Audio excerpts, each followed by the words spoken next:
Welcome to Into the Mind of a Madman. And the question is the NBA too black? Now, I know you're asking yourself, what do you mean by is it too black? Of course, I'm not talking about the player's skin color. I'm talking about the culture. The culture of jonesing, the culture of ranking who's better than who. Now, I've been black all my life, as you may know, and so I only know the black experience. So whether we are in the barbershop, in the schoolyard, lunchroom, at work, the black experience in the black culture, the hip hop culture, we tend to always rank and compare. And I don't I don't know if the NBA, the culture of discussing the NBA and the culture within the NBA is too hip hop, too black, because I don't I listen to a lot of podcasts. I listen to a lot of people talk. That's something I like to do, right? More than anything else, like more than music or anything. And the NBA is the only sports team, the only sports league that consistently, either within the NBA and within the fans of the NBA, the conversation always, is consistent in downplaying the older generation. Like I said, within the barbershop, whether we ranking hip hop, whether we talking sports, whether we talking movies, we always have a ranking. We always say what is better than what. I just don't ever see that with talking with the NFL. I don't see that when there's Larry Fitzgerald, where there's Megatron, where there's T.O., whether it is any of the new guys and they putting down the Jerry Rices of the world. I don't hear the Ray Lewises say, "Oh, Lawrence Taylor couldn't play in my time." It's a lot of this conversation and going on within podcasts, within the culture, within on the internet, where get rid of the 90s, we're done with the 90s. We just had an incident where Anthony Edwards was asked, and he offered an answer. He was asked about I guess skill level between the generations, and his admittance of I didn't watch. But then to further his conversation of, well, I know the only one back then was who had any particular notice of skill was Michael Jordan, and then because they were so amazed by when Kobe came, and I watched Gil's Arena and I listened to Gil's point, and they made a good point of differentiating skill from talent. But my overall perspective is I don't hear baseball downplaying its past. I don't hear the NFL downplaying its past. I watch NASCAR. I don't know too much of hockey. I watched NASCAR from a kid. I've never heard Dale Earnhardt Jr. putting down Senior. I never heard Jeff Gordon putting down anybody who who built the sport up to what it is currently so they can take the baton and move it further. basketball is the NBA is the only time I see consistently new players put down old players, new generation of fans putting down old players and old generations of fans. I don't see this anywhere else. And the only thing I can think about is me being black, me being born competitive. I understand the white man and white people and other colors of people are competitive. We have the Olympics, right? So in the Olympics, all these countries come together to battle for who's the best in whatever particular field of sport it is. So I know it's not a competitive thing. It's it's it's not a black thing because the NFL is skin color black. I'm saying it's not a skin color thing because majority of the NFL is black. So I'm thinking it and hip hop is in the NFL.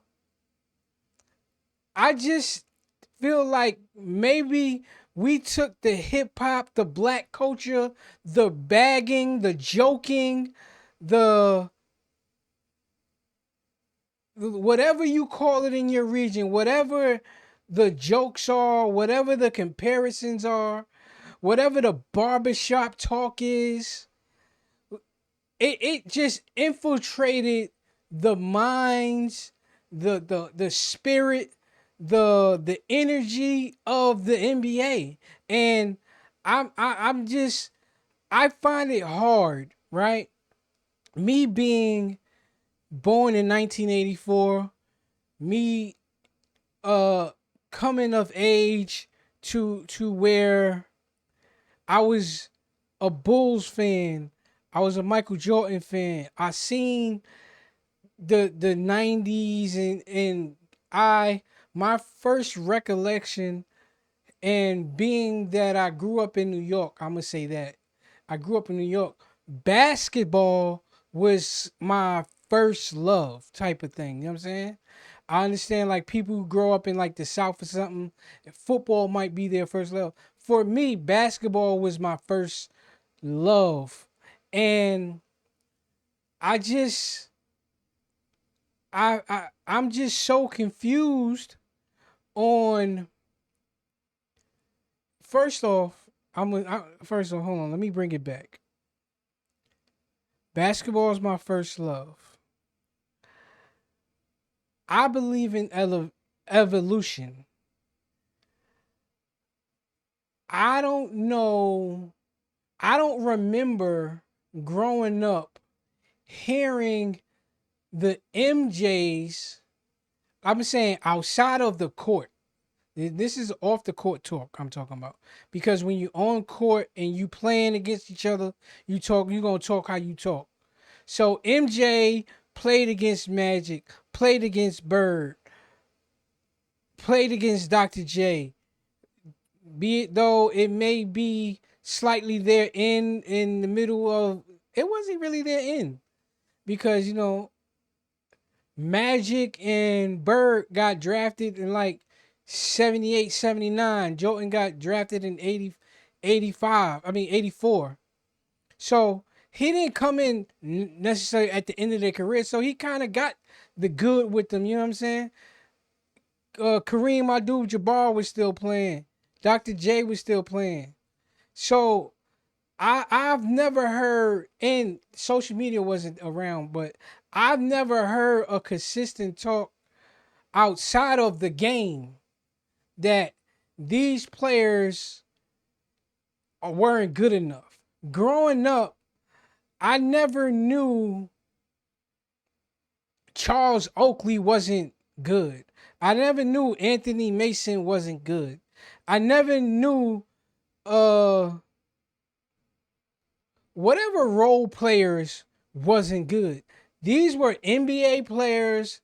These were players who it was hard fought game. It was a lot of fouls. Jordan had to get his weight up, and he didn't have to. He didn't want to complain to the refs, and he felt like beating the Detroit Pistons.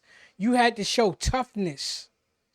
He told his team not to cry to the refs and all of that, and it's like the if the skill level wasn't there, the competitive, the respect level was. And I don't remember growing up a conversation of these players wasn't even good enough to be in the NBA. And we could beat them and they couldn't mess with us. Like I want I want us in 2024 to have some respect and show gratitude for what was built for us to move further. There's no other entity like.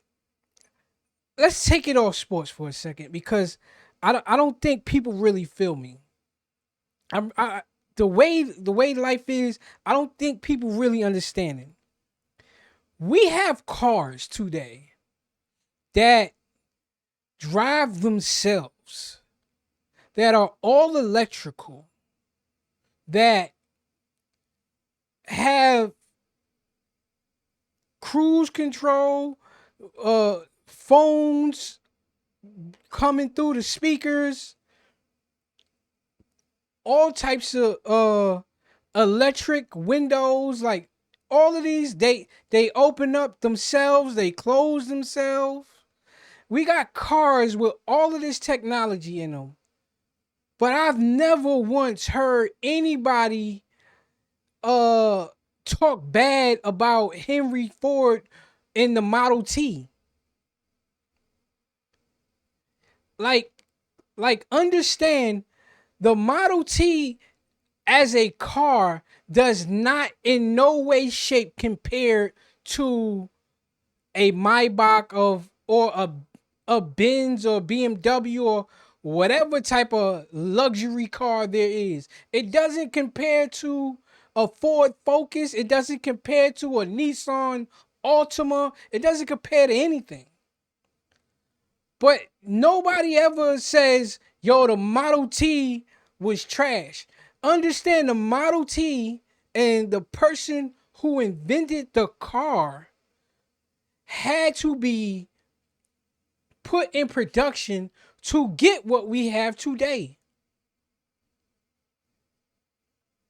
To hit it really bothers me. It really bothers me. This is why I'm doing this, because it really bothers me that we have no sense of respect far as the NBA goes for the older generation. I understand somebody like John Starks. Like, wasn't he undrafted? I think he was bagging groceries or something, and he got the call, and he whatever it was, you know what I'm saying? And it's like,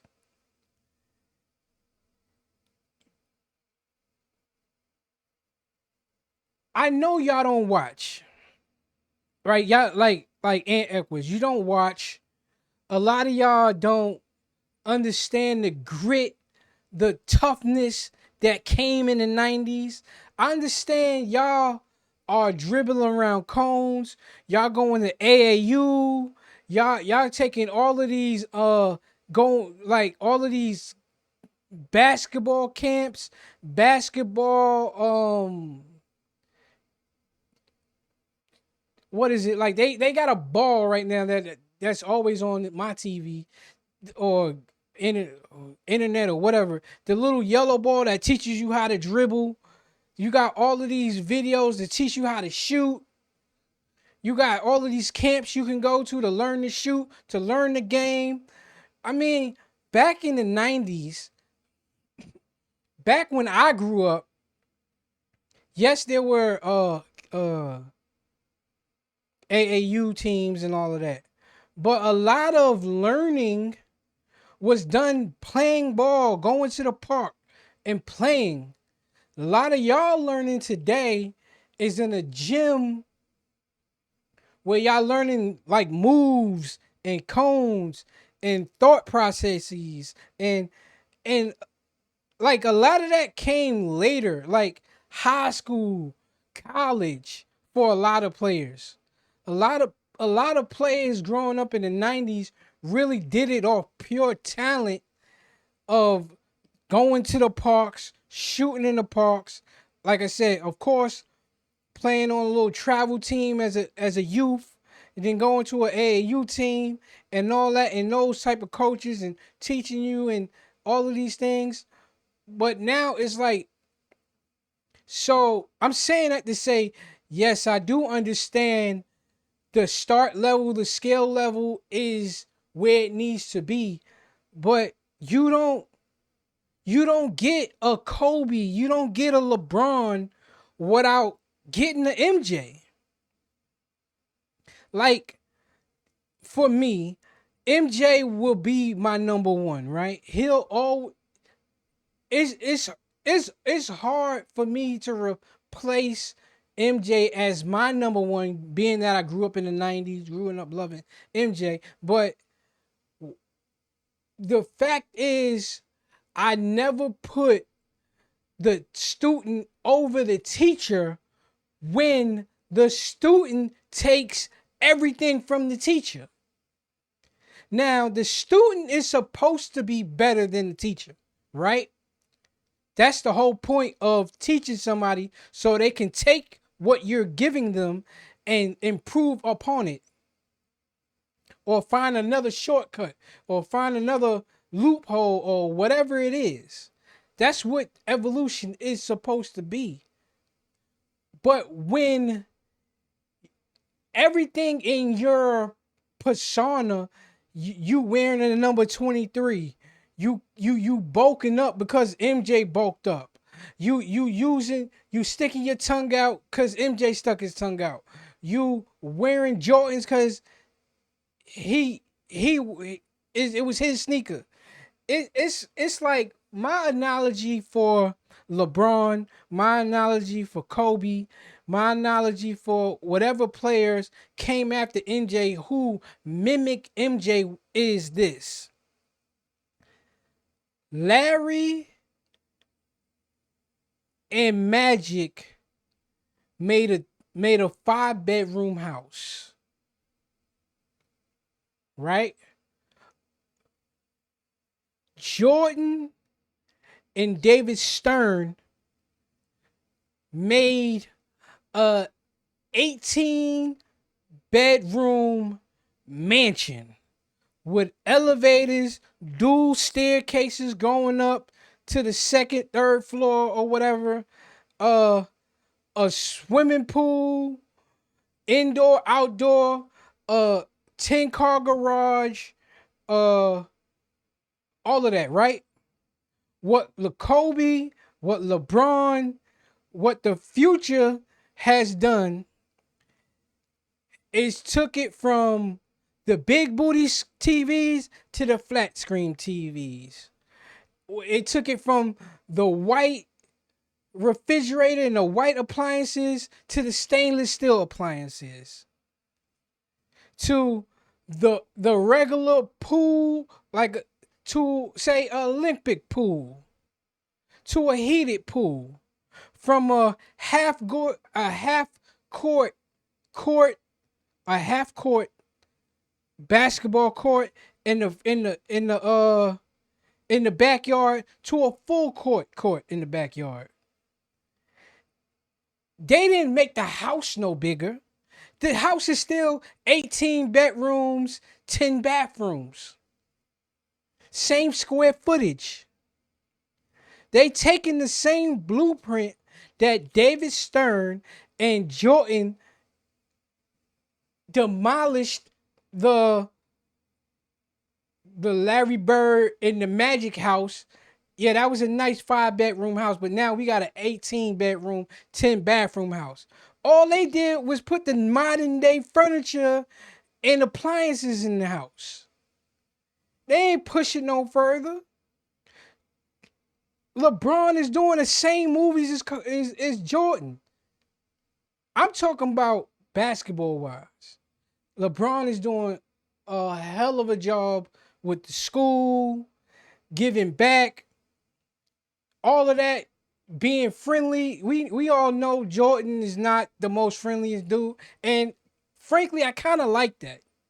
I kind of like the fact that we know that Jordan don't give autographs to dudes and things of that nature and all of that type stuff. And he's not the most likable guy if you're not like an athlete and know him. I like that. But LeBron, like, he came and did the Nike line. He got his own shoe deal with Nike. Jordan is doing that. You see what I'm saying? Jordan is, we know what Jordan shoes do.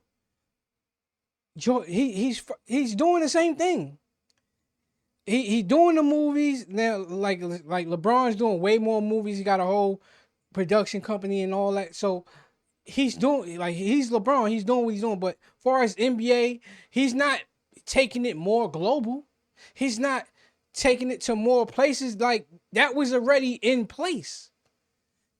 David Stern did that. Mike did that. Magic and Bird did that. They was already taking it global with the 92 Dream Team. They was already putting pieces in place. Let's put this NBA program in China. That's how we get Yao. Let me put this NBA program in Australia. Let me put this NBA program in the Sudan or wherever it is. And it's growing now. You see what I'm saying? It is growing and becoming bigger, and now we getting more international players. But David Stern and Michael Jordan put that into play and to push that. LeBron, Kobe, AI, Ant Edwards, Steph Curry, they didn't put that into play. That was already in play. All they did was take the same 18-bedroom, 10-bathroom house and updated the appliances to the times. And that's great. That's great. It's no more big booty TVs. We got bidets and we got the smart toilets. We got 90-inch flat screens. We got up lights. We got all of that. You see what I'm saying? They put all the modern day, like I said, they took the half court and made it a full court. They took the regular swimming pool and made it an Olympic swimming pool. I'm not saying that they ain't touched the house, but let's put some more respect on these people's name. Let's please, like I said, in our black culture, that's how we talk. That's the competitive in us. We want ours to be what it is. But I just don't get it because the NFL is just as black. But I don't consistently, to be honest with you, I don't hear Ryan Clark. I don't hear Ocho Cinco. I don't hear Shannon Sharp talking bad about the older players. I don't hear it. I don't hear they have a sense. They was playing in leather pads. Now they got hard plastic.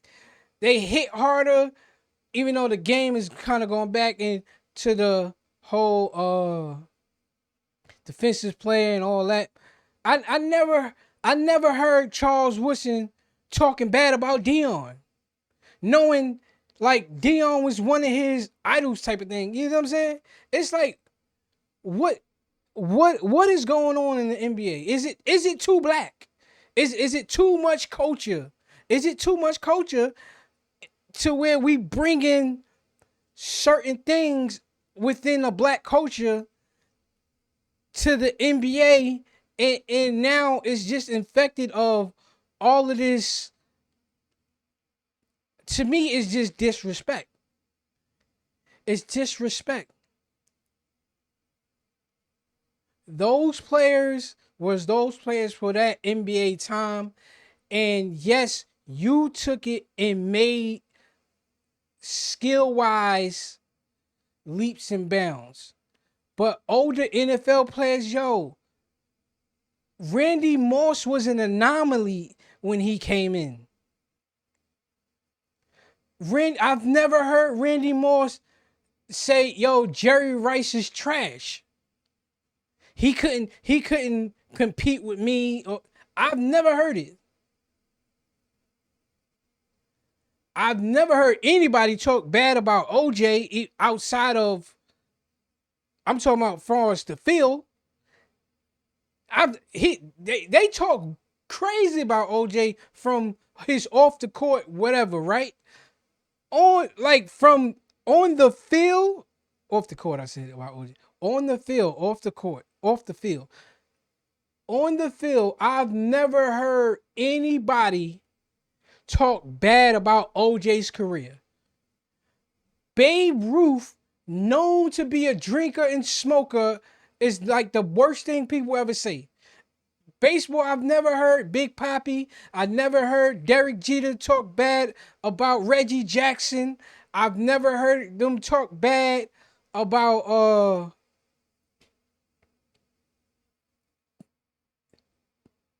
Pete. What is Pete Rose? Pete Rose. He cheat the game, right? Denied it for years. Then he finally came out. To me, I believe he only came out just because he wanted to get in the Hall of Fame. He thought he was gonna get in the Hall of Fame. I think he would have died to his death if he knew concrete. Like, but that's the end of it. They don't talk bad about Pete Rose, far as him and what he did on the field. I don't. Ricky Henderson stole bases, all the bases in the world. I heard Tony. What's my man name? I can't remember these players at this time. Baseball, I don't hear it. Is all I'm saying. And I'm trying to bring up people who may not have been the best athletic. And I've never heard Barry Bonds. I've never heard Mark McGwire. Like, these players don't talk bad about Barry Bonds and Mark McGwire, and it was a whole steroids era. I don't hear podcasts ever saying, yo, Barry Bonds couldn't mess with Derek Jeter or Alex Rodriguez, even though Alex Rodriguez steroids too, right? But I don't hear Vladimir Guerrero coming out and say, yo, Barry couldn't mess with me. Mark McGwire, they needed steroids, and I did it without steroids. I don't hear it. I'm from the players to the fans. I do not hear it. Why are we doing this to our NBA? Like I said, this is my first love. Basketball, NBA. It's disturbing to me. Is it too black? Is it too much culture?